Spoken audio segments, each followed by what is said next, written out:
Well, you heard it. The Raiders knock off the Chargers on Thursday Night Football. Welcome to the Fan Late Night. My name's Sean Trotar.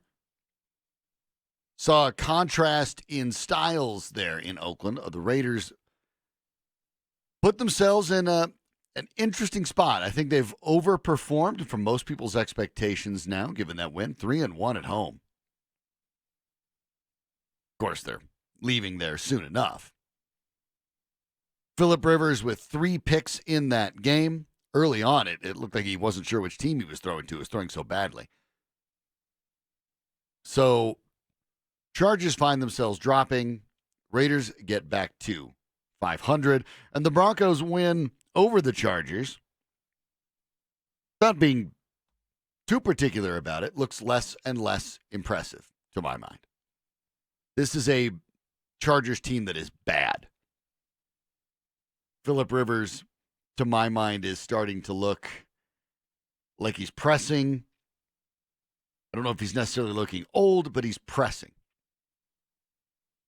And as you look for the Broncos at their quarterback situation, kind of talking here in the studio as the game was on, like if one of these teams, and there's no indication that the Chargers are going anywhere with Rivers, and truthfully, I think Carr's had a turnaround season, and despite the fact he and Gruden did not hit it off well at first, things seem to be going a little better in Raiderland.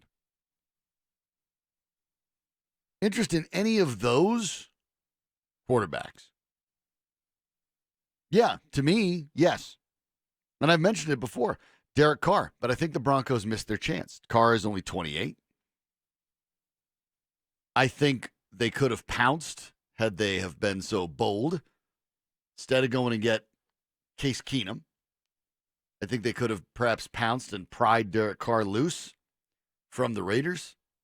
Raiders were pretty frustrated with Carr. Carr was frustrated with the team. And he's had a nice year. There's a lot of time left. In Rivers' case, Rivers turns 38 next month. 17 for 31 tonight for 207 yards, 2 touchdowns, and 3 picks. Yikes. Obviously, one of the interceptions was during desperation time, but nevertheless, it's not the kind of efficiency you're looking for. Quarterback rating of 57.5 for Rivers. Not impressive. Got the ball to Keenan Allen, 8 of those 17 completions. 68 yards, though, is all he got. Melvin Gordon looked good. Melvin Gordon finally looked like Melvin Gordon again. 22 carries for 108. It's almost 5 per. Had a touchdown. Looked pretty good. Josh Jacobs did to the Chargers what he did to the Broncos. He didn't overwhelm statistically, but it just felt like he was an inevitability. He just kept coming and coming and coming, and physical player, and wears everyone down. 16 carries for 71 yards. A touchdown. 3 catches for another 30, so 100-plus combined for Jacobs, who just looks like he's going to be a phenomenal player for a long, long time. Perhaps the Chargers have missed their window. Last year, they had such a terrific record. I think a lot of observers were thinking they had a dark horse chance to be a championship contender, or at least an AFC championship contender. Didn't pan out. Obviously not panning out for them. Now 4-5. And they look like they're going in the wrong direction. There's really no other way to put it. Seems like a split between the team and Melvin Gordon is inevitable after the holdout. And Rivers just really isn't getting it done. I know they've had injuries on defense, but they don't look very good. Maybe that window for the Chargers is over. Maybe they're the next team, like the Broncos, who have to figure out a rebuild. Maybe it's not that bad in Charger land. They are only 1 game under 500, but all those trend lines seem to be moving in the wrong direction.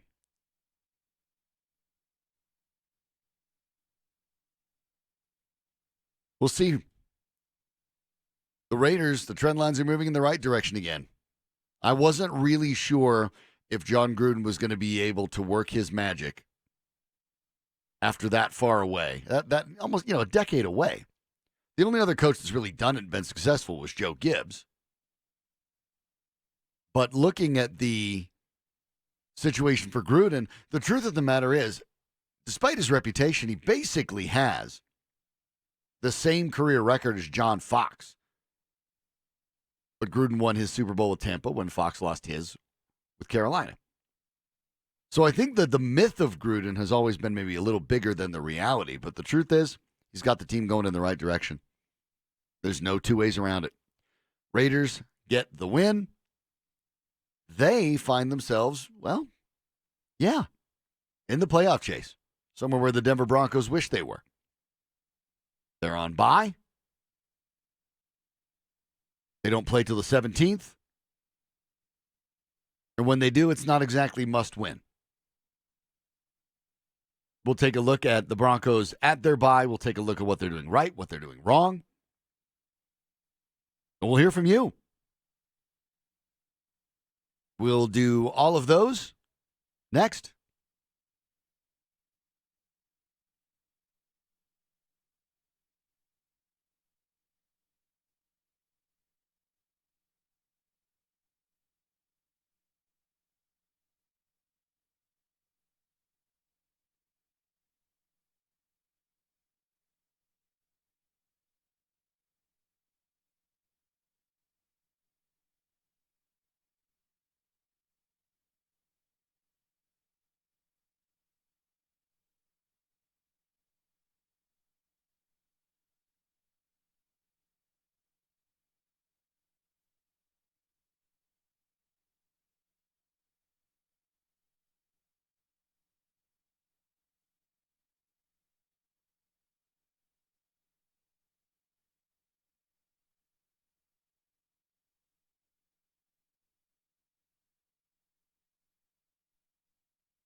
If you've been listening to this show over the past few days, you'd realize, and even before it, I have no beef with Brandon Allen.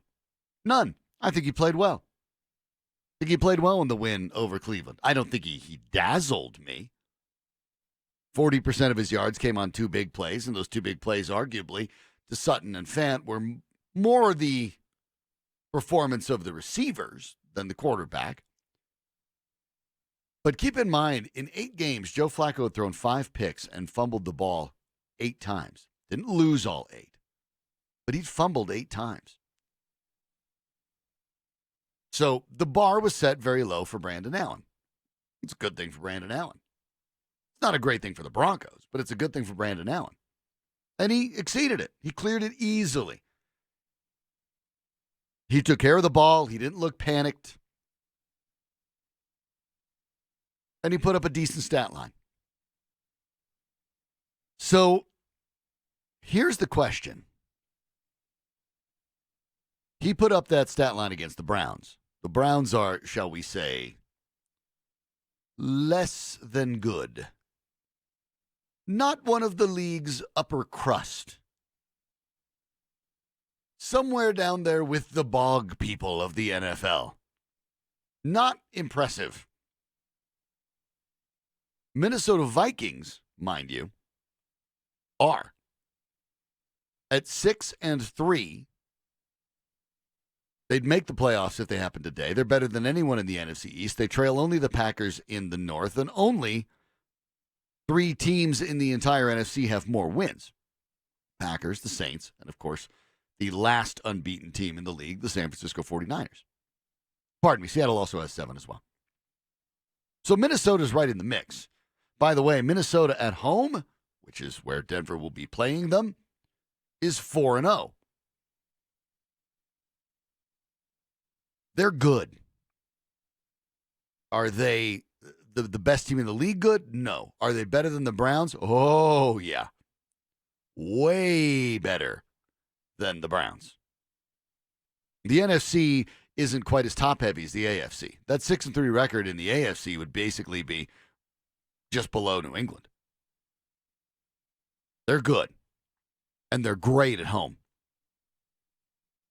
They're outstanding at home. The only other 2 teams that are 4-0 at home are the Saints, who are 7-1, and the Patriots, who are 8-1.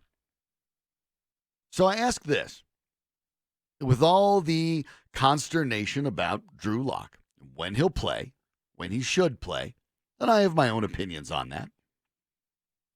But with all of that going on, let's ask this.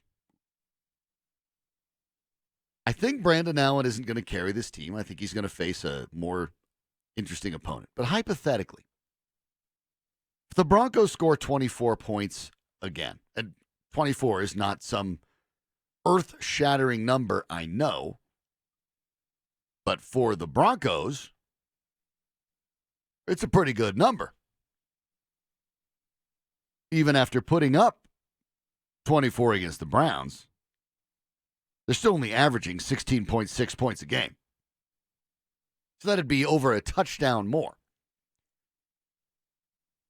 Win or lose, and I ask you this, the RamosLaw.com text line is 303-713-1043.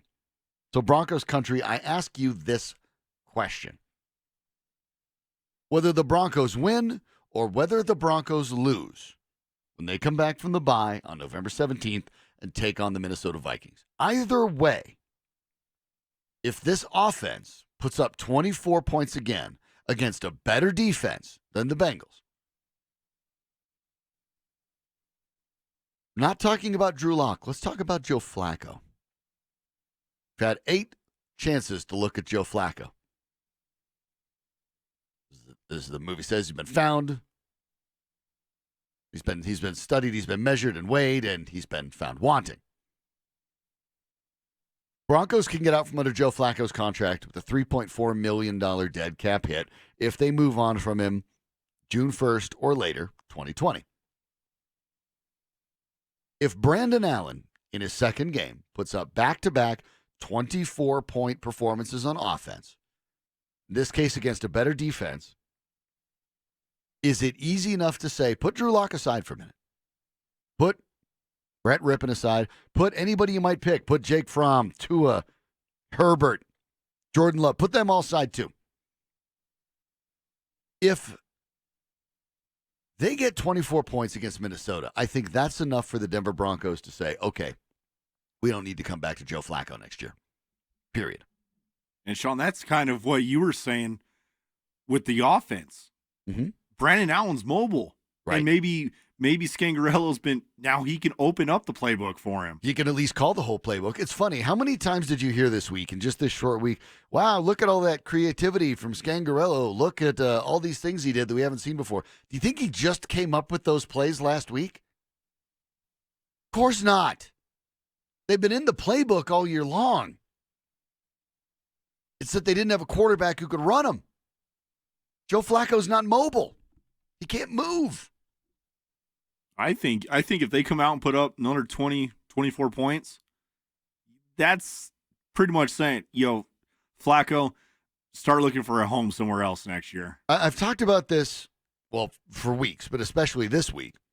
What the Broncos need to be doing for the rest of this year, and the quarterback position is first and foremost, but all over the team, what you're looking for is clarity. So when you go into the offseason, after a third straight losing season, the first third straight losing season in the Broncos' NFL history, the only time they've lost more in a row is the overlap when they joined the NFL. So you're looking for clarity. You're looking to understand, what team do we have? Where do we need to go? What are our trouble spots? What are our strong spots? What can we afford to do with it? You can't find out if it's Brandon Allen or Drew Lock after the Minnesota game. You just can't. There's not enough there. Lock's not going to start. He might not even be active. In fact, if I were to guess, he's probably not going to be active. And that's another story. We'll get to that. But if they score 24 points again, and if the offense scores 24 points again, not the Broncos, the offense scores 24 points, even in a loss to the Vikings, do the Broncos get clarity and be able to say, well, let's work backwards here. We now know that we don't need to bring Joe Flacco back. If Brandon Allen, in his first 2 games as a pro that he plays in, is performing better than Joe Flacco is in 8, we don't need to bring Joe Flacco back. So some clarity exists. It appears. And it helps the Broncos make their decisions going forward, even if they're doing it sort of from an inside-out standpoint. Generally, you'd like to say, okay, someone's going to come up and take the job. I don't think Brandon Allen has done enough to take the job. However, you may see enough to know that Joe Flacco isn't the guy. I think that's been the case. I want to know what you think. We'll go over to the Pepsi Center for just a couple minutes here. The Avs put up a number. The losing streak is over. I won't tease that. But the number they put up, you're not going to believe it. I'll tell you next.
The Colorado Avalanche had lost 5 straight goals, sort of in a downward spiral after injuries to Mikko Rantanen, Gabe Landeskog, as you might expect. But all that, well, that came to an end in spectacular fashion tonight. Keep in mind, in that 5-game streak that the Avalanche lost, they scored a grand total of 7 goals.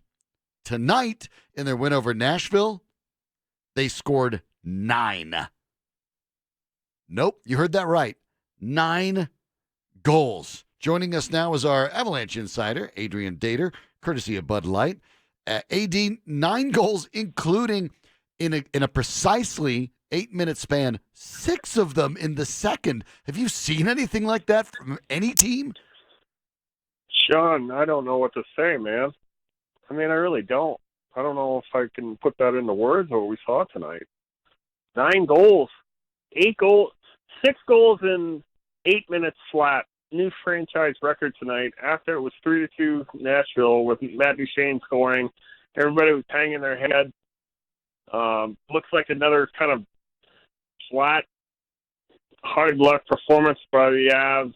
You know, maybe their 7th loss in 8 games, and all of a sudden it turns into a 9-4 victory. I'm not sure I can put that into words any more than that, Sean. Yeah, I'm not sure how Nashville feels about it either, but a big game for the Avs because they end up tying the Predators in points. They had been slipping.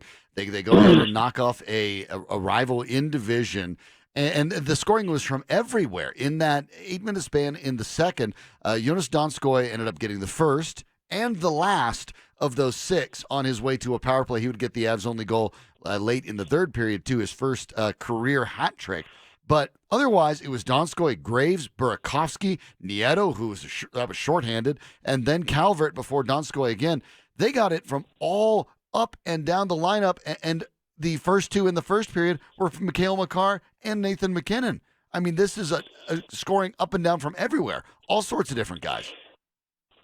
Yeah, and keep in mind, Sean, I mean, they scored 8 goals in those first 2 periods. I think that was tied for the combined goals they scored in the previous 5 games. It all happened in less than 40 minutes. Weird. I mean, everything just sort of seemed to change when they got these kind of quick couple goals after Duchene scored, Donskoy scores, and Ryan Graves scores, and then they're like, okay, that's nice, but it's probably going to be 4-4 here any second, the way this game's going. And it's 5-3, 6-3, 7-3, 8-3. It really was a kind of a unicorn night. It's never happened before in franchise history that they've done that. So, we saw history tonight, Sean. It was unexpected and yet very much welcomed by Avs fans. And yes, they did tie Nashville in the standings. Who cares really about the standings at this time of year? But you always have to get points in this league. If you get behind 6, 8, 9, 10 points for a playoff spot, you can be in real trouble. They were actually in 9th place in the conference coming into tonight, out of the playoff picture, which that's another amazing thing that we would have said. I mean, 2 weeks ago we were talking about the first place team in the league. Now they're in 9th. That shows how competitive this league is. They got the win tonight. It did come at some cost, it looks like. Nikita Zadorov looks like he's hurt and maybe seriously hurt. Nathan McKinnon left the game, too. The good news, I think, is that he's going to be okay. It's cautionary, but he did come out of the game, too. So, it was there's always something, at least, with the Avs. It seemed like they got to pay for. It wasn't a total, great night all around with the victory. They also, but they've lost a guy now, Nikita Zadorov. It looks like looked like a pretty bad, facial injury. I think he took a puck to the face and was bleeding all over the ice. Refs should have stopped the play if they didn't. So let's hope for the best for Big Z moving forward. But we may see a call up from the minors soon. Also worth noting, of course, Philip Grubauer going to miss a couple games with an injury. Pavel Francouz was in the net tonight. And let's be honest here, in a game where you look at it and say, okay, it's 9-4, it seems like everything's going great. But truth be told, Francois only saved 20 of 24 shots. I mean, that's 83%. That's not exactly great. I know it's weird, and when you have a big lead, it's easy to kind of relax a little bit. But is there a concern? I guess I'll ask you this, Adrian. After this kind of game, is this the kind of situation where you see a team then all of a sudden sort of get their mojo back? Or is it maybe a little overconfidence and then they overlook the things they did wrong, and then that gets exacerbated in the next couple games? I don't know. Everything's so day-to-day in this league. They beat Vegas 6-1, a couple weeks ago in Vegas, and we thought nothing can go wrong from here, right? They lost that one game to St. Louis and come back and just smashed Vegas.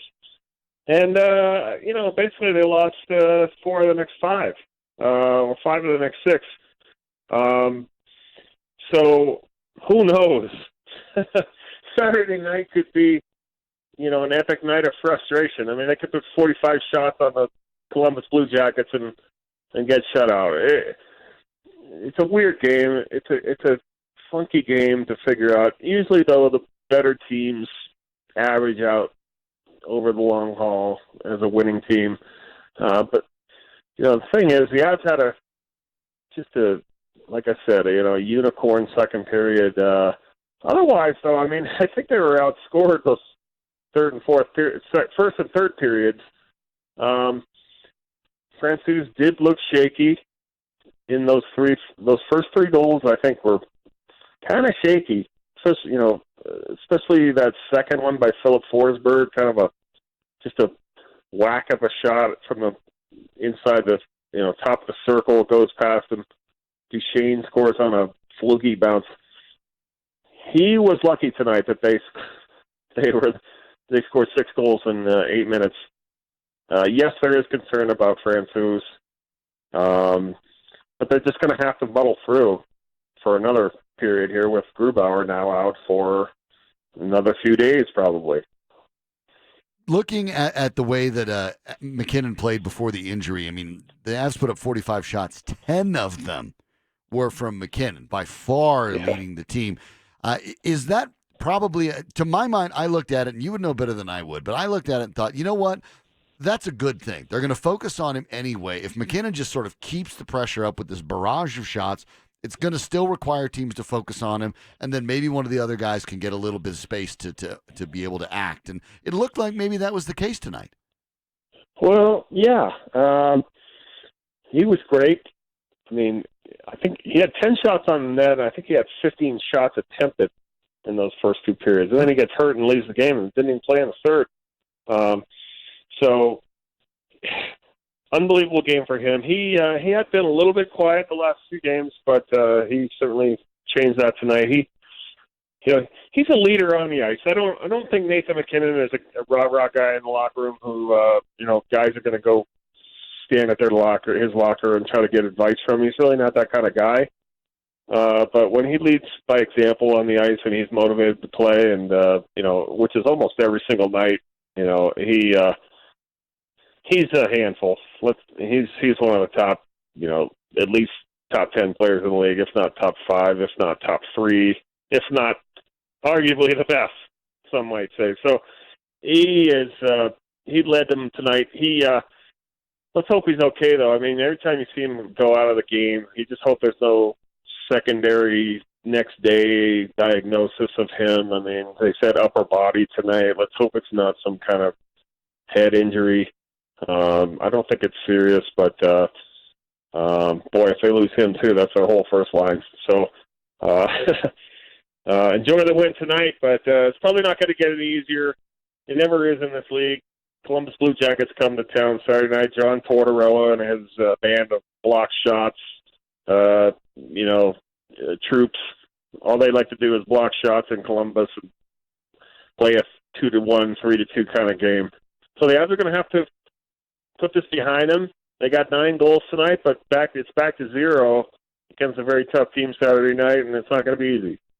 A Dater on Twitter, ColoradoHockeyNow.com. Those are the places you can find our Avalanche insider, Adrian Dater. AD, I'm looking forward to checking with you next week, and at least you got to enjoy a win. It's been tough sledding the last week and a half. Yeah, Sean, thanks for having me, and we'll talk to you next week from Edmonton, where I'll be on the road. Let's hope I don't freeze up there. And let's go forward and get some more wins, get this team in the playoffs, and talk some more hockey into the spring. Thanks a lot, AD. Sounds like a plan. That is Adrian Dater, our Avalanche Insider, brought to you by Bud Light, the official beer sponsor of the Colorado Avalanche. A big win for them, obviously, really big, 9 goals. You hope the injuries are not significant, and you hope they can build upon it with a winnable game on Saturday against Polumbus, who's under 500 on the season. For the Broncos, there's no hurry on their part, seemingly, to play Drew Lock. Not even to practice Drew Lock. Adam Schefter had some thoughts about that. We'll hear from him next.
So clearly, the Broncos are not in any rush to get Drew Lock started. They're not in any interest in, and I mean started, not playing him.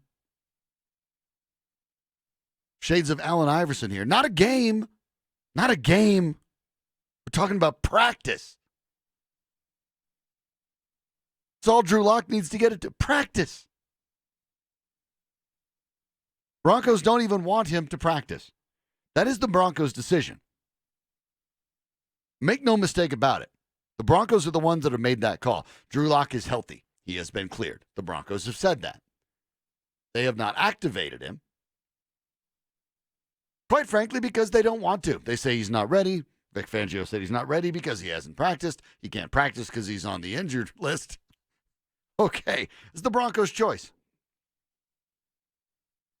There are all sorts of reasons psychologically why that might be. But the truth of the matter is they don't seem interested at all. Earlier today, with Mike Evans and Mark Schlereth, Adam Schefter joined them, as he does on occasion, and indicated that the Broncos' complete and total lack of interest in doing anything with Drew Lock may be likely to continue.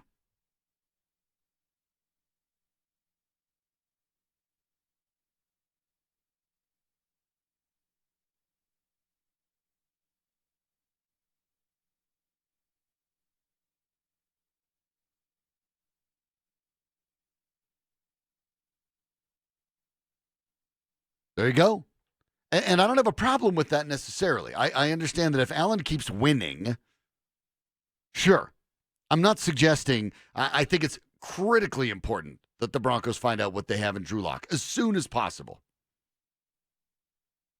But I'm not so foolish. I've been around sports long enough to understand you don't change horses when that horse is getting you where you need to go.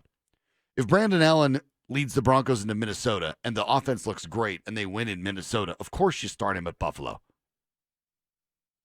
Of course. And if he wins at Buffalo, then you start him again against the Chargers. I get it. That doesn't bother me. But what I'm confused by is why would you not want Locke as the backup? What makes Brett Rippon a better choice for the backup than Drew Lock? On the RamosLaw.com text line, that's 303-713-1043 if you'd like to participate. From the 970. I think Sean thought he is bad at VR, and that's why he's still not activated. Well, that's been one of the reasons they have alluded to. Look,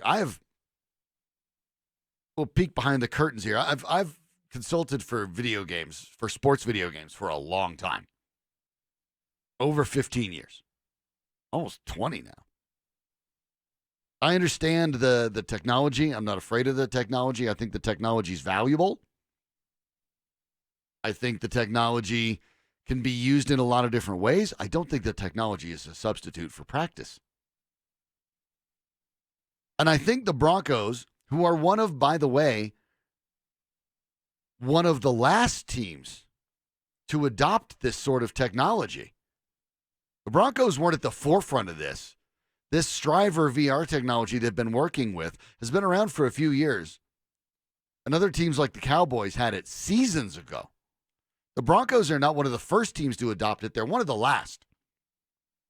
So it strikes me as unlikely that the Broncos are putting all their eggs in the VR basket and saying that, well, Drew Lock can't get on the practice field till he proves he can do it in the video game.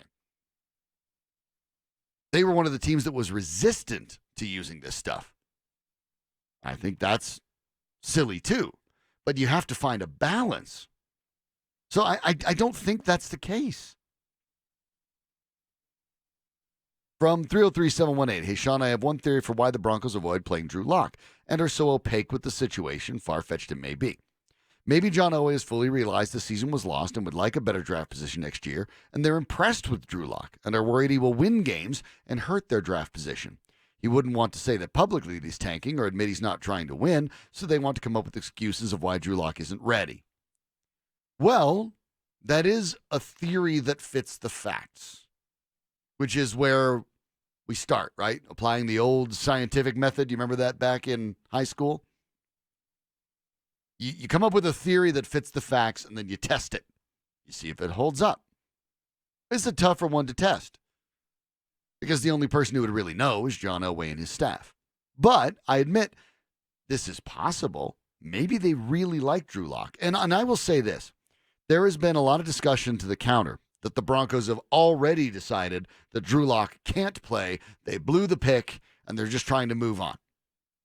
I will say that I believe, given the fact that the Broncos and John Elway all but followed Drew Lock around college football last year, followed him around when he was at Missouri, made sure they coached him at the Senior Bowl, kept an eye on him through the entire process to the point where local reports use the term smitten, that John Elway was smitten with Drew Lock.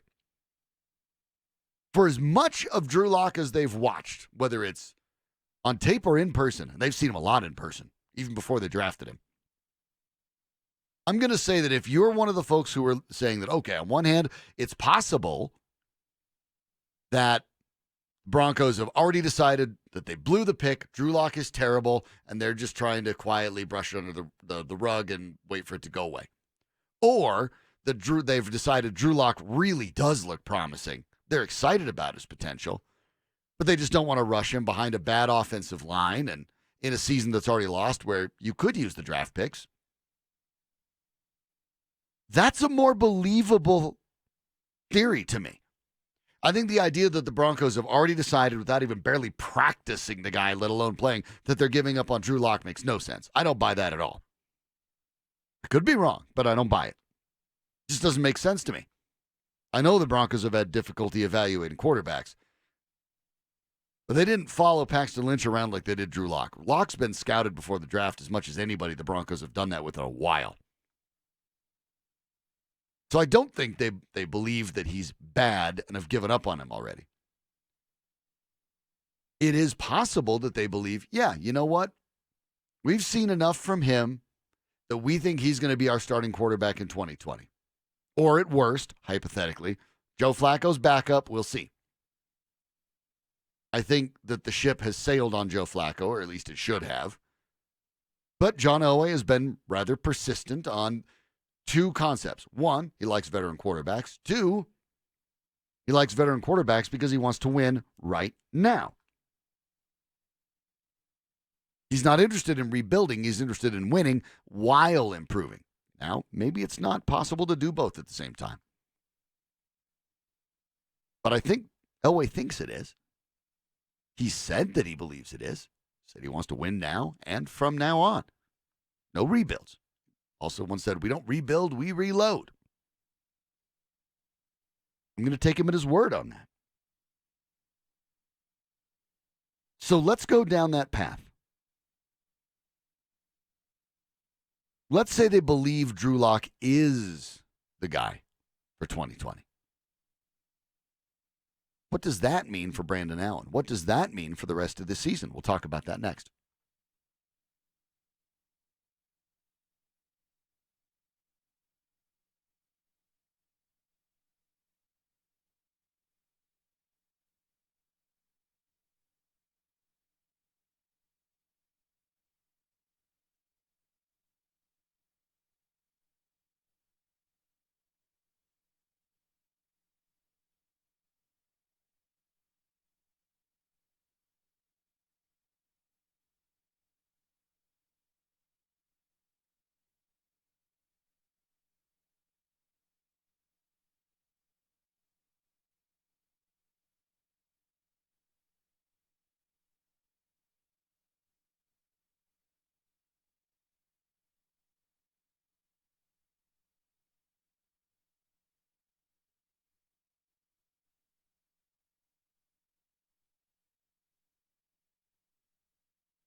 Well,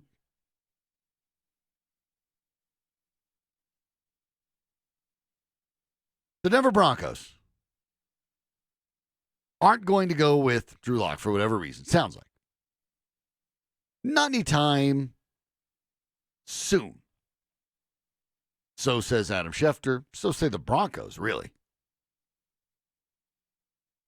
What does that mean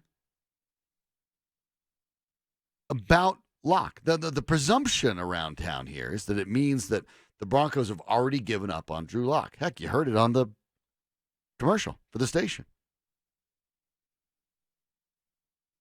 But I don't think that's right. It doesn't make sense. I get why the first thoughts for the Broncos are obviously going to go towards the negative in the last couple of years because they've been bad. And they've been bad at evaluating quarterbacks. And I don't know if Drew Lock is necessarily going to be good.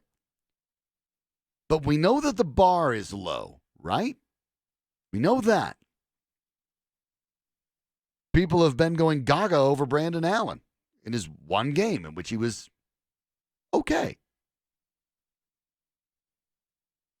Good text on the RamosLaw.com text line. That's 303-713-1043 if you'd like to participate. From the 303-520, if Brandon Allen lights it up, and he puts in parentheses by Broncos standards, then it means we have a serviceable backup. The league's wake is filled with the wreckage of quarterbacks who started 1 to 8 games. The league got film on them, adjusted to them, and the short-term quarterbacks never adjusted to the adjustments by the other teams. If Allen is adequate, the Broncos can let go of Flacco. Whether Elway is actually disciplined enough to do that is another matter. Elway's win-now focus has left the Broncos with a talent-depleted roster that's only able to barely approach being competitive. Forget about being good, dominant, or contending. That's a terrific text. It's insightful, and I think it's accurate. Something we talked about earlier in the program. If Brandon Allen does well enough, all we're looking for this season for the Broncos is some sort of clarity. Because this team needs built. If it needs built, you need to know where to build it. If your car isn't running, you don't just start randomly replacing parts. You isolate where the problem is, and then you replace those parts individually. And then if there's still a problem, well, you can rule out the new things you put in and go from there. That's what the Broncos need to do to build their team. Same thing. No different. To my mind, if Brandon Allen plays well, I don't think Brandon, I agree completely with the texter. Brandon Allen to me looked like a viable backup in this league. Guy you can start a handful of games if you have to, and your season's not necessarily doomed. Not Nathan Peterman style. That if that guy comes in and has to play 3 or 4 games, your season is toast. I don't think that Allen, in this first game at least, looked like that kind of guy. He looked like someone who might be able to handle the backup job for a longer term. Great. The challenge is Joe Flacco has not even looked like that. He's looked bad. I can't go as far as Sandy Clough did when he and I did the post game against the Chiefs and say that he's washed up. But I can say he sure looks a lot closer to it than at the beginning. So, yeah, I think if Brandon Allen plays well, okay. The clarity the Broncos have learned is not about Drew Lock, but it is about Joe Flacco. There's no reason to spend all that money on Joe Flacco. There are other problems this team has. More than a few. If you're listening to this show, I presume you're a big football fan and a big Broncos fan, and you are fully aware that this Broncos team is not very good. And it needs more than just one thing to make it better. So if the clarity you have, if you're the Broncos, is to understand you don't need Joe Flacco around anymore. He's not part of the equation. He's not part of the solution. If you can determine that, thanks to the performance of Brandon Allen, and I think, quite frankly, you can, then you can look at saving a lot of money. A whole bunch of money. When they restructured Flacco, the Broncos committed themselves to a good chunk of change if he was going to stick around. If he is around next year on the roster, 2020 season, his salary cap hit is $23.6 million. It's $27.6 in 2021. But if you cut him from the roster or trade him or whatever, after June 1st, you have $3.4 million in dead cap money. And in the 2020 season, you would save $20.3 million on the cap. 20.3. That's enough to keep Chris Harris Jr. if you want him, give him the raise he's asked for, and get Justin Simmons under contract. Easily, right there. So if you're the Broncos and you see Brandon Allen continue to play like this, even if it's not phenomenal, but he's not making the deadly mistakes that kill your football team, the clarity you've learned is you don't need Joe Flacco, and now you are free to save $20 million off next year's cap. That's an immense amount of money. When you look at what the Broncos are paying out on the cap right now, highest cap number on the team is Von Miller at 25. Chris Harris is next at 11.9. Flacco, the savings, if you let him go, is 20.3. Almost $9 million more than the second highest paid player on the team. That's an immense amount of money the Broncos could use to improve multiple positions.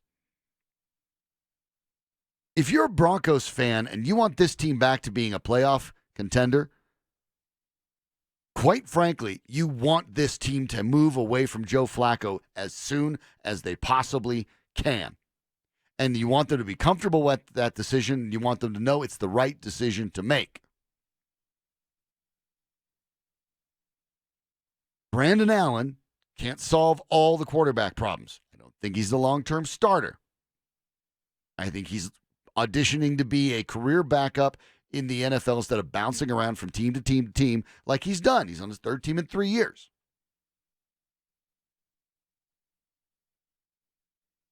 But he can, with his performance, give the Broncos the comfort level and the clarity to save $20 million off next year's cap. Give you an idea of what that is, the number, whether worth it or not, you can make the argument. But Derek Wolfe and Ron Leary are the third and fourth highest paid players on this Broncos team. Combined, they make $21.1 million. $800,000 difference than the money you could save from Flacco. You're not talking about adding one guy here and there if you save $20.3 million. You're talking about big time money. Big money. Broncos only have 3 players that make over $10 million a year besides Joe Flacco on the books for next year. That'd be it. So they can make a difference there. There are guys that jump up. Kareem Jackson jumps up to $14 million. Juwan James to $13 million. One of those guys might be worth it. The other one might not. But Flacco creeps up to behind only Von Miller. That's an immense amount of money to free. Huge amount of money. For the Broncos, it's a move they have to make. If Brandon Allen can perform well enough, it's a move they have to make. You want them to believe they can move on from Joe Flacco.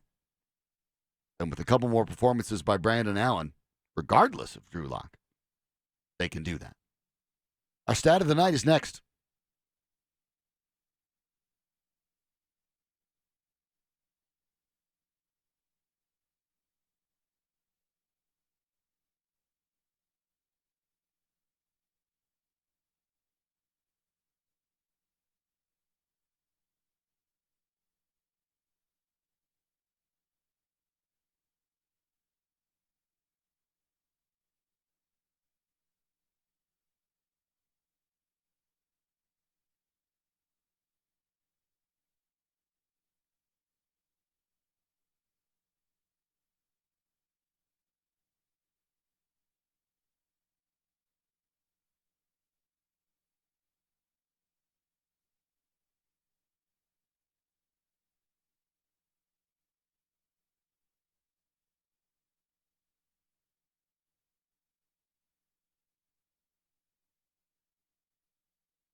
Our stat of the night comes from the Colorado Avalanche, who had lost 5 straight games.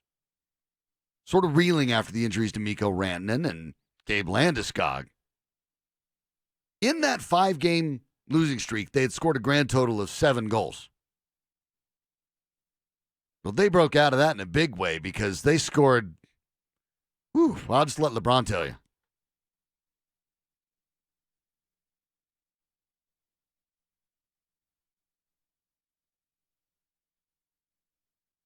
Not 8, 9. 9 goals are what the Avalanche scored tonight in their win over the Predators. 9-4. The Avs have only scored 9 or more goals 5 times. And the last time they did it was almost 12 years ago. December of 2007 in a 9-5 win against the St. Louis Blues. That was the last time they'd scored that many goals. In a crazy, crazy part of it, the Avs, in the second period, scored 6. And they scored those 6 goals in exactly 8 minutes. Jonas Donskoy at 5:26 in the period. 20 seconds later, Ryan Graves. A minute and 11 seconds later, Andrei Burakovsky. 50 seconds later, Matt Nieto. Then 2 minutes, 14 seconds later, Matt Calvert. And then in the biggest jump, 3 minutes and 25 seconds, Donskoy strikes again. 6 goals in 8 minutes. And that, by the way, breaks the franchise record, not just the Avalanche, the old record of the fastest time the Avalanche have punched in 6 goals. This is amazing because you think 6 goals in 8 minutes, that's got to be the record. It is, but not by as much as you think.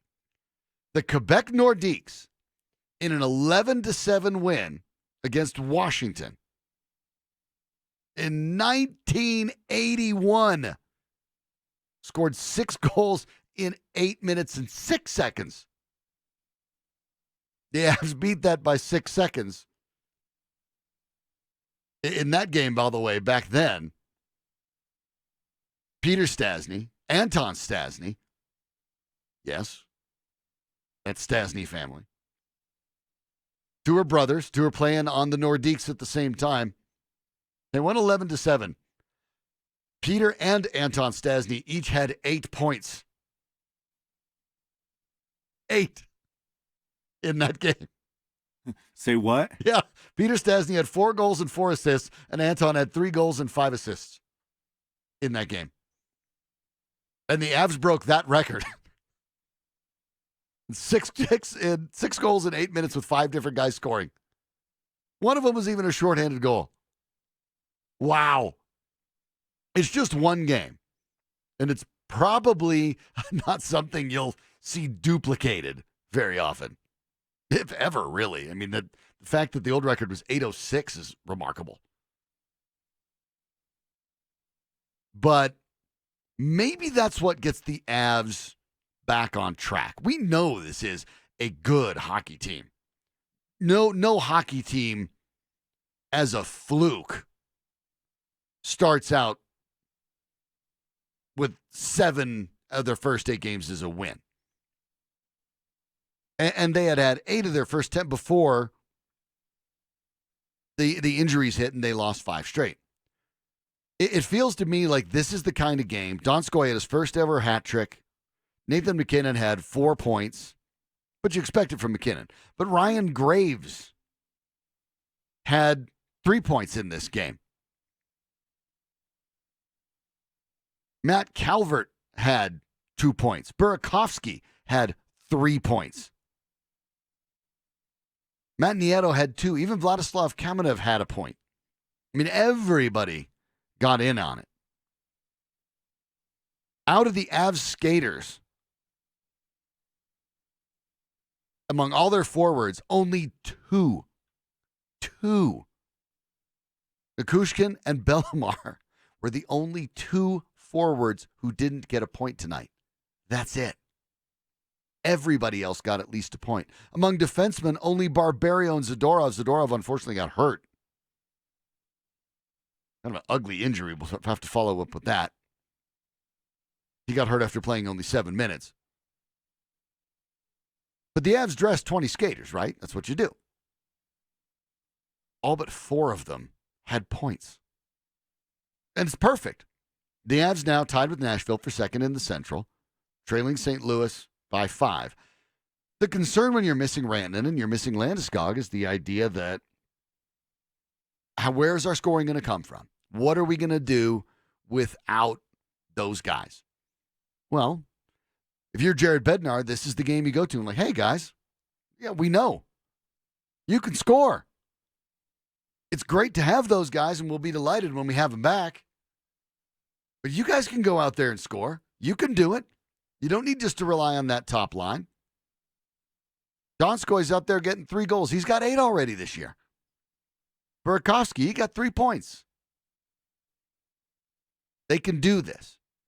And so for the Avs, maybe the right game at the right time to spark them and give them the confidence after losing 5 in a row and thinking, naturally, human nature, maybe we don't have enough to get over the hump without at least one of those guys back. But now they know they can. Nashville's no pushover. They came into the game 9-4-2. And the Avs boat raced them. It was a 3-2 lead for Nashville. Then the Avs just hit the gas, blew right by them. So hopefully this sparks something for them. Good performance. They need a little more out of Pavel Francouz. Only 20 saves on 24 shots. That's not great. Philip Grubauer is going to miss a couple games with an injury, so they need a little bit more than that. They probably don't want to put Adam Werner in for a game. Wouldn't expect that they do. But they're going to have to weather this storm. And a game like this allows the Avalanche to get the confidence to understand that they can do that. That's big. It's easy to overlook that, but it's a big deal. The confidence matters. The margins in the NHL are so razor thin. It's almost hilarious. The Avs were the best team in hockey. Remember, they've only played 16 games. They were the best team in hockey 8 games in. Literally. 8 games ago, they were the best team in the NHL. Up until the win tonight, they would have been out of the playoffs if it had started. That's how tight it is. And the Avs are still substantially above 500. They're 9-5-2. But the margins are so thin. Look at how this Western Conference is stacked. St. Louis is on top with 25. Over in the Pacific, Edmonton and Calgary are tied atop it with 22. Right behind them in the Pacific, Vancouver and Vegas are tied with 21. Arizona has 20, which is what Nashville and Colorado have over in the West, in the Central. Those would be your 8 best teams. I don't have the tiebreaker in front of me. It doesn't matter this early, 16 games in. But the Avs would be the 7th or 8th seed right now. They're 9-5-2. So confidence matters here. If the guy's got a little bit of ability to believe, a little bit of faith, a little bit of confidence, a little bit of hope, that's great because it does matter. When they go and play these teams, they need to know we can beat anybody. Nashville's really, really good. Nashville still, after this game, has a plus 12 goal differential. That's second best in the West. They were minus 5 today. They were the best in the Western Conference until this game. Great performance by the Avalanche. Want to get a little more detailed breakdown? Had our Avalanche insider Adrian Dater on earlier in the program. You'll always be able to pull that individual interview down on the website, 1043thefan.com, or on the app. Make sure you check that out. Go back to the Broncos and let's think about the IR situation. Now, Brandon Allen's the starter, end of story, and he's the starter until he doesn't play well. What if Drew Lock isn't even the backup? Could the Broncos win enough where they think it's better to bring back Theo Riddick as a receiver than Drew Lock? We'll discuss the possibility next.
How would you feel about Theo Riddick being on the active roster?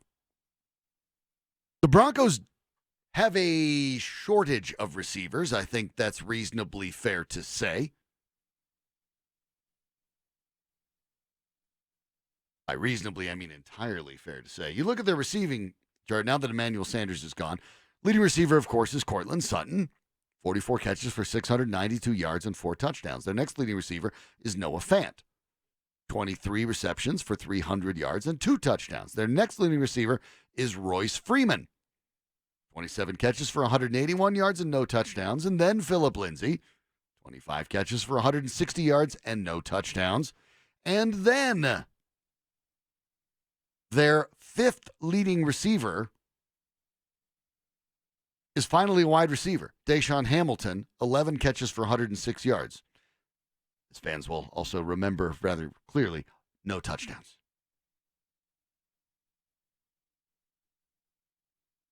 Want to find the next wide receiver? Let's keep digging, shall we? Jeff Heuerman is next, 8 catches for 78 yards, no touchdowns. Andy Janovich, the fullback, is next, 4 catches, 39 yards, no touchdowns. The third wide receiver available on the team now, and by the way, count real quick, be the 9th leading receiver on the team with 5 catches for 31 yards, no touchdowns. Deontay Spencer, who is on this team to return kicks, not really to be a wide receiver. Behind him is Fred Brown, 2 catches for 21 yards, no touchdowns. Those are the only wide receivers even available. That's it. That's the total. That's the leaders right there. That's all you've got. They're going to get Tim Patrick back from IR at some point. The Broncos said after the bye. They weren't specific. I assume they'd like it to be as quickly as possible. I think Tim Patrick immediately becomes the number 2 receiver. I don't know that Tim Patrick's going to make anyone forget Emmanuel Sanders. Well, yes, I do. I know that he will not make people forget Emmanuel Sanders, but he's definitely the next best option. Do you feel okay with Deshaun Hamilton being the 3rd best receiver? Well, okay. How about Deontay Spencer? How about Fred Brown? Well, this is what you've got. So Theo Riddick, who is ostensibly a running back, but really doesn't run. He's there to catch passes out of the backfield, is what he's done his whole career. He would basically become the Broncos' slot receiver. Maybe that is an upgrade over Deshaun Hamilton and Deontay Spencer and Fred Brown. Now, you might be thinking, who cares? The Broncos are 3-6. What does it matter if you activate Theo Riddick so they can maybe lose some of these games a little closer? Remember, for the next 5 games are against Minnesota, Buffalo, Houston, and Kansas City, all on the road. Those teams are combined 24-11. Theo Riddick isn't going to be the difference maker. And on top of that, there's no word on when Theo Riddick would be healthy. But John Elway has been nothing if not consistent on this point throughout his entire tenure as GM. He doesn't blow off seasons. He doesn't tank seasons. Maybe he should, but he doesn't. As long as John Elway is the GM, the plan is to win games. Every Sunday, every season, no matter what. No rebuilds. Reloads, as he says it. How the reloading's going, well, that's for you to decide. But no rebuilds. So it stands to reason that if Adam Schefter is correct, and yeah, you have that sound, Kevin? Kevin Kistner in the booth has that. Adam Schefter this morning was talking to Mike Evans and Mark Schlereth in the morning, and just at a brief point. So let's hear what Schefter said.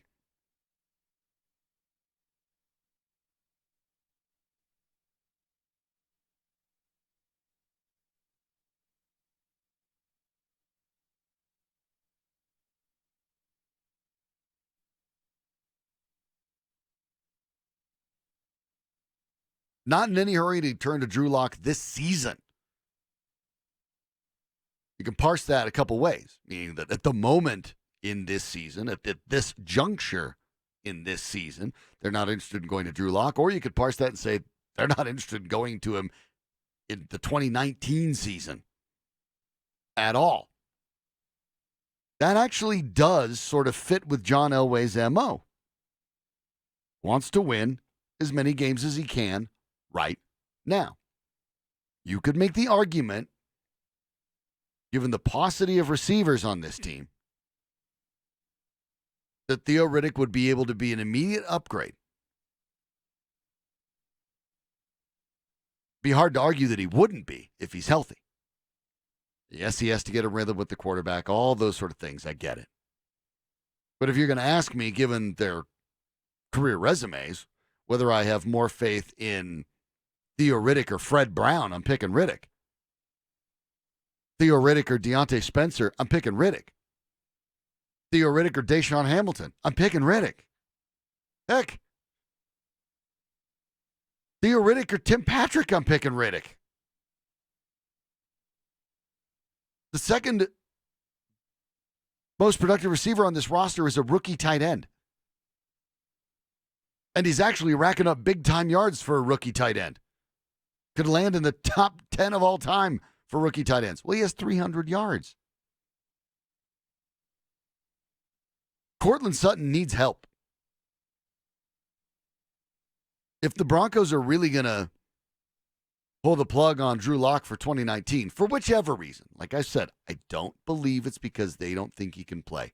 That just doesn't pass the smell test for me. I'm not sure they're convinced that he's the next great quarterback either. But that seems more likely than the fact the Broncos have just given up on him. That also doesn't fit John Elway's MO. If he was willing to stick with Brock Osweiler and Paxton Lynch, as long as he did, and in Lynch's case, with all the evidence indicating he couldn't play at all, he's not giving up on Drew Lock after not even practicing him, let alone playing him. He's just not. That doesn't make sense. I get it. It's a great sounding take. It sounds very exciting. Oh my gosh, John Elway blew it so bad with this guy that he doesn't want to play him at all. It sounds great as a take, but it doesn't make sense. Given everything we know about John Elway, it doesn't make sense. So maybe Theo Riddick is the guy. Maybe the Broncos think that Brandon Allen, the rest of the way, you get him a little more help receiving in Riddick, knowing you have two good receivers out of the backfield in Freeman and Lindsey. Riddick basically plays split wide. That would make Noah Fant better too. Right now, the Broncos have nothing opposite Courtland Sutton. Nothing. Fred Brown technically drew the start. Fred Brown has 2 catches on the year. Suffice it to say, it wasn't an immensely productive outing for Mr. Brown, who also had no catches. So maybe this is a possibility. How do you feel about it? On the RamosLaw.com text line, it's 303-713-1043. You can call it or text it. Do you feel that you're okay with the idea the Broncos should be chasing every win they should chase and could chase? Is the culture of winning, the idea of saying you never give up, never surrender, is that more healthy for you? Is it more healthy for the team? Certainly John Elway thinks it is. And when you put it in that manner, maybe he's not wrong. Would you rather see Theo Riddick out there and make the offense immediately more diverse? Or are you at the point where you'd rather just want to see Drew Lock play? There's not a wrong answer. It's just what you think. Curious to find out about that. Wide receiver position is fascinating. Another position is fascinating. Safety, where Justin Simmons is playing at a Pro Bowl level. The presumption is that once the Broncos offer him enough money, it's a foregone conclusion he'll be back. That presumption may not be right. I'll explain next.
Justin Simmons has been playing at a Pro Bowl level all year long. He seems to be actually getting better as the season goes along. Now tied for the team lead in tackles with 53. His 2 interceptions lead the team. His 9 passes defensed leads the team. Oh, and by the way, the guy doesn't miss a play. I mean, literally, does not miss a play. Since the start of the 2018 season, Justin Simmons owns the longest active streak of consecutive snaps played among all NFL defensive players, 1,582. He doesn't come off the field. He's putting himself in line for a very big payday. Yeah, going to need to. Going to need to show him the money. Picked in the 3rd round of the 2016 season. Now, here's where the idea that Justin Simmons, who turns 26 in just a couple weeks, I mean, he's hitting the market in his prime when he hits unrestricted free agency. The idea is, of course, the Broncos will give him the most money and he'll stick with the Broncos because this is what always happens, right? The Broncos, they offer their money. Guys don't ever leave the Broncos. Why would they leave the Broncos? The Broncos are always good. Here's the problem. Justin Simmons doesn't know that. Justin Simmons' first season was 2016. Justin Simmons has watched the team basically crumble. That's what he's been there for. Missed the Super Bowl year. Broncos go 9-7 in 2016. 3rd place in the AFC West. After that, 5-11, 6-10. And they're probably going to win 5 or 6 again this year. Yeah, the Broncos hadn't had back-to-back losing seasons until last year. They hadn't had 3 losing seasons in a row since 1970, 1971, and 1972. First 3 years in the NFL. So if you're Justin Simmons, what's the presumption, by the way? We look at it from Denver's perspective and say the Broncos are always in the mix. So, of course, if the money's fair and he's already played here, why wouldn't you pick Denver? Maybe that's the case. Simmons is well liked, seems comfortable here, happy here, does great charity work. Of course, everything I just said also makes him even more marketable to another team. And if you're Justin Simmons, instead of being on a team that has won 5 games, then 6 games, then maybe 5 or 6 again, you're going to get a whole bunch of money from somebody. Maybe a lot of somebodies will be in a hurry to pay Justin Simmons. What's the presumption that he comes back to Denver from? This is where the Broncos collapse under John Elway over the last 3 seasons in particular, including this one. Start changing the perspective of the franchise. The franchise has been so good for so long, and especially since Pat Bowlen took it over. It's one of the crown jewels of the NFL. It's like playing for the Boston Red Sox or the Dodgers and having them offer you one of the biggest contracts on the market. Yeah, you're going to stay with that team because you're going to get a chance to win the whole thing. And longtime Bronco fans, even short-time Bronco fans, know and think of the team that way. But Justin Simmons doesn't. He's never experienced it. Ever.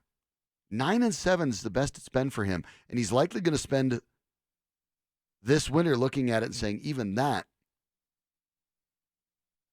was in the rearview mirror from 2016. It's going to be the spring of 2020. Free agency starts, and Justin Simmons realizes the last time he was on a winning team was in 2016.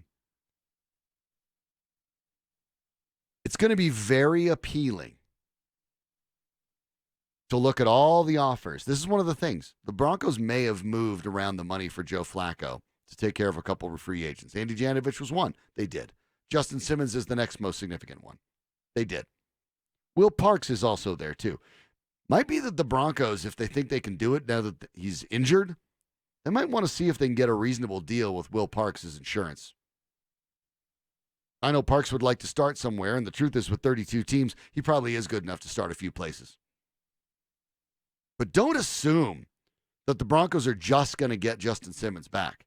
If they make that mistake, I wouldn't count on it. If you're Simmons and one of the top teams comes to you and says, yeah, we'd like to pay you the exact same money as Denver would pay you. Okay? Let's say it's the Cowboys. Let's say it's the Niners. Or the Patriots. Join that backfield. Or the Chiefs, who desperately need defensive help. And you know they got the quarterback, and you know they're going to run the AFC West for the next decade. You're telling me if you were Justin Simmons, you put yourself in his shoes, you wouldn't listen to him? I'd listen. Of course I'd listen. Now, you only get so many shots at free agency in the NFL. There's only so many chances for you as a player to dictate what you'll do. Most of the time, you're at the whim of the teams. From the time you're drafted, they cut you, whether you have a contract or not, because they're not guaranteed. You have very few chances to make that call. I'm presuming Justin Simmons is in line for a 4-year deal or so, which he probably is. That's about what the contracts go for safeties, 4 years for the top young guys. The next time, you'll be on the wrong side of 30. This is Justin Simmons' best shot he's going to have in his career, his entire career, to dictate where he goes and what he will be able to accomplish as a player during his prime. If the Broncos don't look a lot better after the bye, why would Justin Simmons look at the Broncos? Can you imagine if the Broncos lose Simmons and Chris Harris Jr. And Wolf? And Derek Wolf? Because none of them want to come here. Even if you want to overpay for those guys, what's that say about your franchise? Well, and this is part of the complication, Kevin. You're exactly right. If you're Chris Harris Jr., if you're Derek Wolf, you guys are on the wrong side of 30 now. And you're thinking, hey, I don't know when I'm going to get this is probably my last good deal. Even if I don't get all the money I want, this is probably my last good deal. Last time I could pick. And I want another Super Bowl. So I want to go to a team where I can get another Super Bowl. Justin Simmons is in the same locker room with those guys, wishing, wow, I wasn't here when you guys got the Super Bowl. That sounds pretty great. I'd like one. This team seems pretty far away from one. And it seems like, oh, you guys, and as I said yesterday, Chris Harris Jr. has been the MVP of the team. You guys are leaving. Why would he stay? Exactly. The Broncos are at a real risk here, and everyone seems to be assuming that it's a foregone conclusion. Simmons will sign. The Broncos will offer him money. His agent is not going to care. The agents don't care. The agents are just going for the dollars. They don't care. To Justin Simmons, John Elway is a guy that he watched play on TV highlights when he looks at retrospectives on the NFL Network. He doesn't have the attachment that you have listening to the radio right now, that I have watching him growing up in Colorado. He doesn't have that. So the Broncos, for Justin Simmons, are the team that gave him a chance, but he was going to get drafted. He was a second rounder. They're just another team. They might just be another stop on the way.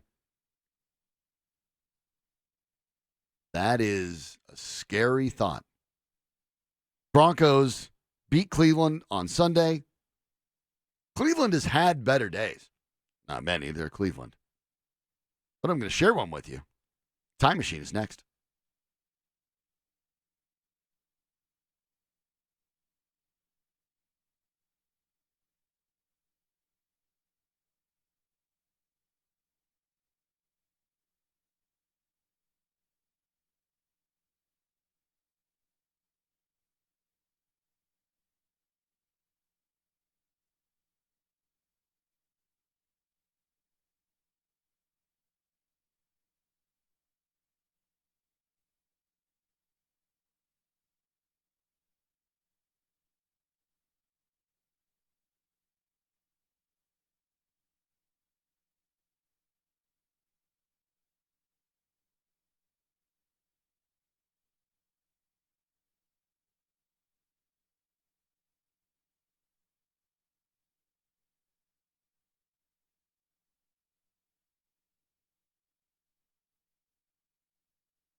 It is time for our time machine. I like doing these every night, finding out what happened significant in sports or entertaining in sports. So we're going to go back to 1954. The Broncos knocked off Cleveland. So we're looking for better days for Cleveland. They're having a downtime. Trying to throw them a bone. In 1954, the Browns had their largest margin of victory in their history. The great Otto Graham was at quarterback. Got hurt for part of the game, had to leave. Threw a touchdown in his relief. George Ratterman went 10 for 11 for 208 yards and 3 touchdowns. How about that, Brandon Allen? Perfect quarterback rating. But the interesting story was the play of Chet Hanalak. Not going to ring a lot of bells for anybody.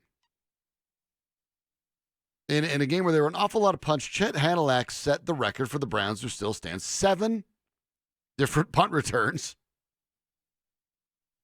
Hanalak, by the way, really good player. Not so much in the pros. Known as a speedy guy. Hanalak played for Maryland. Nicknamed the Jet. You want to know why? Because he's still to this day the leader at Maryland in rushing. In his 3 seasons as a running back and receiver, he averages, he played both, but as a running back, he's still atop Maryland's list.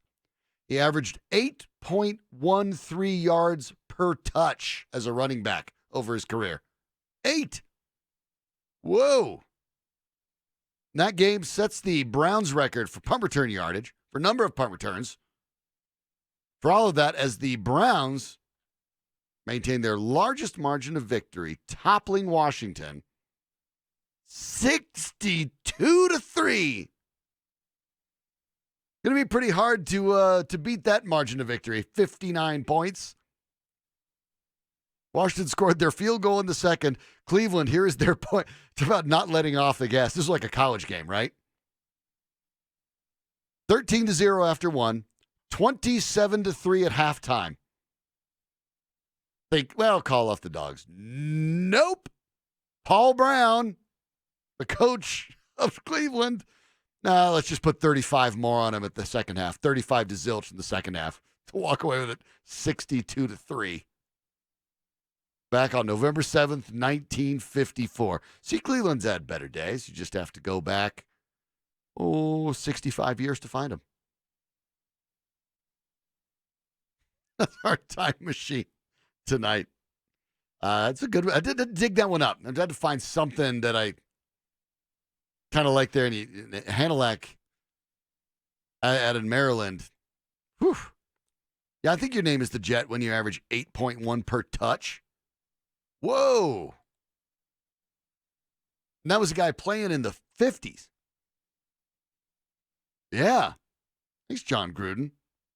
You guys had themselves a game. They're back at 500 after their win tonight, Thursday Night Football, 26-24, and a really weird game, by the way. That game was strange. First, Phillip Rivers seemed to forget which team he was throwing to in the early going. Looked like the Raiders were going to run away with it.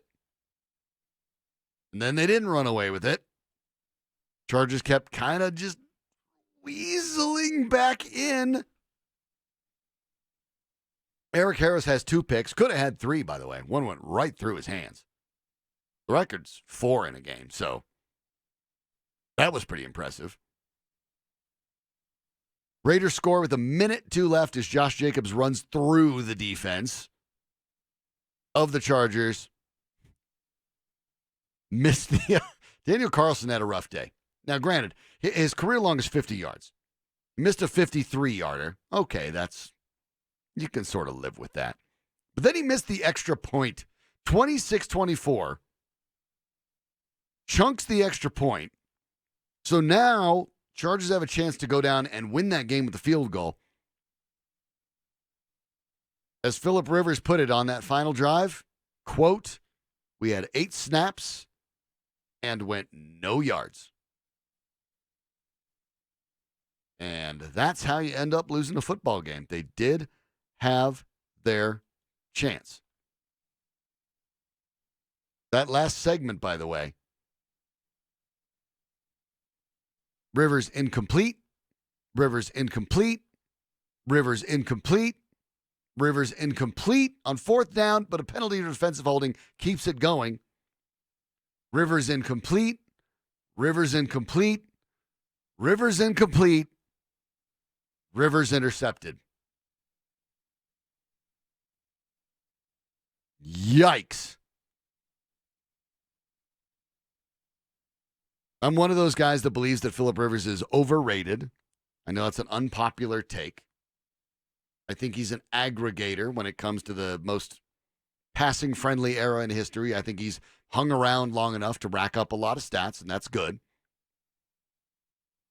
And I know that the Chargers had to pass. They had a minute and change left. 7 straight incompletes and then a pick. Ugh. I mean, that's as bad as it gets. Got to give him a chance. That was rough. Raiders go to 5-4 on the season. That is not. It's not a typo. I mean, it can't be a typo because I just said it, but you know what I mean. Sean, is it me or are the Raiders one of the most confusing teams to figure out this year? It seems like right when they're ready to break out, then they fall. Yeah, I think that's adjusting. You know, the roster is being overhauled little by little. Obviously, as Gruden, and truth be told, John Gruden is still getting his feet wet again. Yeah. Really, after a long time away. You know, he's came in and with the standard Gruden swagger. It's like, we don't use analytics. I don't need calculators. I know football in my gut, kind of whatever. And teams aren't really doing that, including the Raiders. Of course, they have an analytics department. Just sounds great when Gruden says that sort of thing. But you look at their losses. They lost to Kansas City in week 2. That's to be expected. They lost at Minnesota. I don't find that a total shock either. They got smashed by Green Bay. Okay. But it was at Green Bay. And that was the game in which, if you remember it, Aaron Rodgers basically had one of the best games a quarterback has ever had on the planet Earth. That's when he had a perfect passer rating, right? Aaron Rodgers just went bonkers. What are you going to do about that? Rodgers went in that game 25 for 31, 429, 5 touchdowns, no picks. Perfect passer rating. Okay. You go up to Lambeau, and every once in a while that's going to happen. And then Houston, they lost by 3 on the road to Houston. So the losses that really surprised me, I guess they got beaten pretty bad by Minnesota. They lost by 20. But only losing by 3 on the road to Houston. And Green Bay lit them up pretty bad too. But they've beaten Indianapolis on the road. They knocked off the Broncos, of course. They knocked off Chicago. Detroit is better than people give them credit for. They won that game. And then they win this game against the Chargers in a hard-fought game. You look at the rest of the Raiders' schedule. They're 5-4 now. Next up, they get their bye week, of course, now 2. So their next game is also on the 17th. They get Cincinnati. That's a win. So they're 6-4. Then they get, talk about a nice run. Then they get the Jets. 7-4. Then they go to KC. Ugh. Okay, 7-5. Then they play Tennessee. Could be Tennessee. That's 8 wins. Jacksonville, that's maybe a toss-up. LA, and then Denver. That Broncos-Raiders game could come down to the Broncos and deciding if they can play spoiler and knock the Raiders out of a wild card spot. That game may very well come down to that on the 29th of December. I think the Raiders are going to be in the mix for a wild card spot come that game.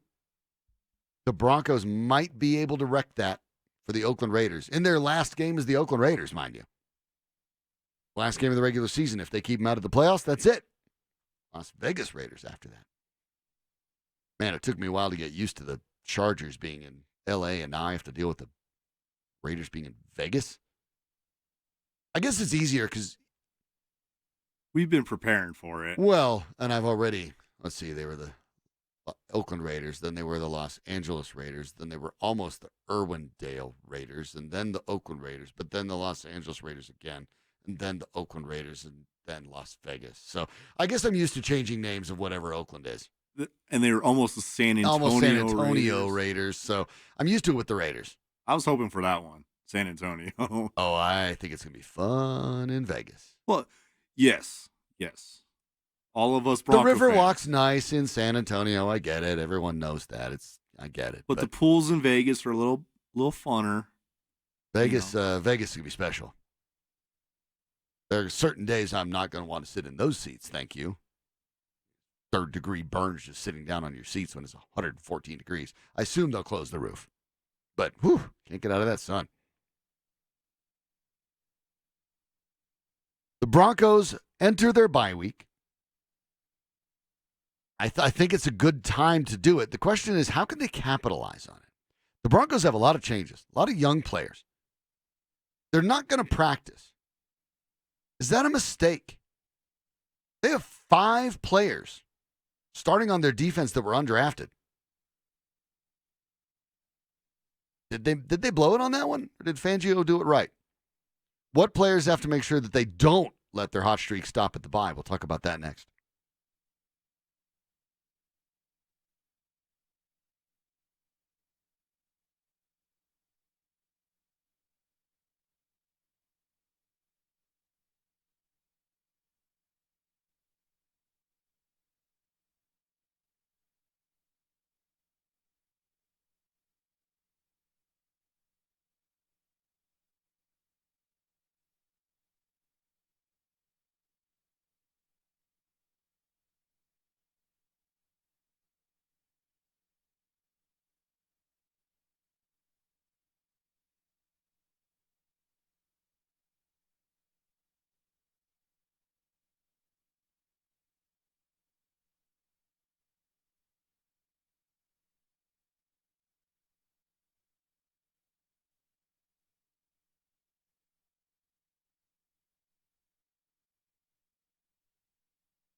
You heard it on that promo.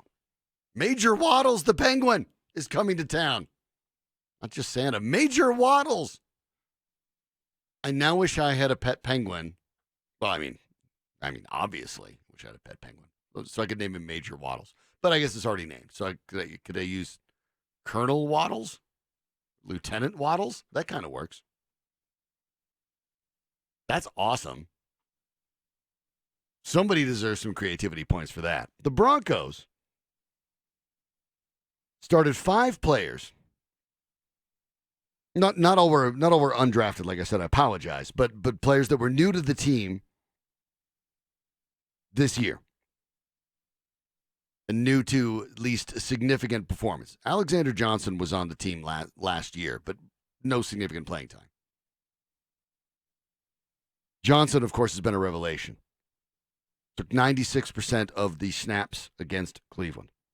Duke Dawson, the former second rounder that the Broncos got post cuts, 81%. Malik Reed, undrafted out of Nevada, 75%, filling in now for Bradley Chubb. Mike Purcell, former Highlands Ranch product, starting at nose tackle. Shelby Harris moved out of the nose tackle spot a few weeks back. Adam Gotsis was basically taken off the starting lineup and out of the rotation for a little bit, though we played 14 snaps against Cleveland. And Devontae Harris played all 75. Perhaps not coincidentally, that's when Derek Wolfe's current run started. 5 sacks in 4 games. You really have to hand it to Vic Fangio and to Ed Donatel, as well as these players. Do not get me wrong. The players deserve the lion's share of the credit. They're the ones out there making tackles. I have not seen Vic Fangio play football, but I have a feeling that he probably isn't going to make a lot of tackles on the field. So players first and foremost. But Donatel and Fangio have done an excellent job of identifying the talent that exists on their roster and maximizing them on the defense. Hasn't happened on the offense yet. But on the defense, it most certainly has. 5 different starters. And the defense has finally started to take off. I had been lukewarm on Fangio as the head coach. I'm not going to lie about it. There are things I liked. I like the fact he's a straight shooter. I like the fact that he basically calls it as he sees it. If I'm going to be nitpicky, I wish he was maybe a little more forthcoming with praise of his players. I think certain players respond better to the carrot than they do the stick. I happen to think that Von Miller's one of those players. But I also don't expect a first-year head coach to know all the right buttons to push every time. So I'm not bothered by that. But what I'm really impressed with is what Fangio and Donatel have been able to do with this defense, given the injuries, given the rotations. Callahan has not played all year. Bryce Callahan, one of the big money additions, not played all year. Why he wasn't put on the IR is confusing to me. You could make the argument, a very good one, that Bryce Callahan should have been on the IR the whole time and Drew Lock should have been practicing. Make him a lot better. But that ship has sailed. But you're talking about 2 of your 3 corners came out of comparatively nowhere. You got them after you made your cuts. Malik Reed is undrafted. He's got to start. Place of Bradley Chubb.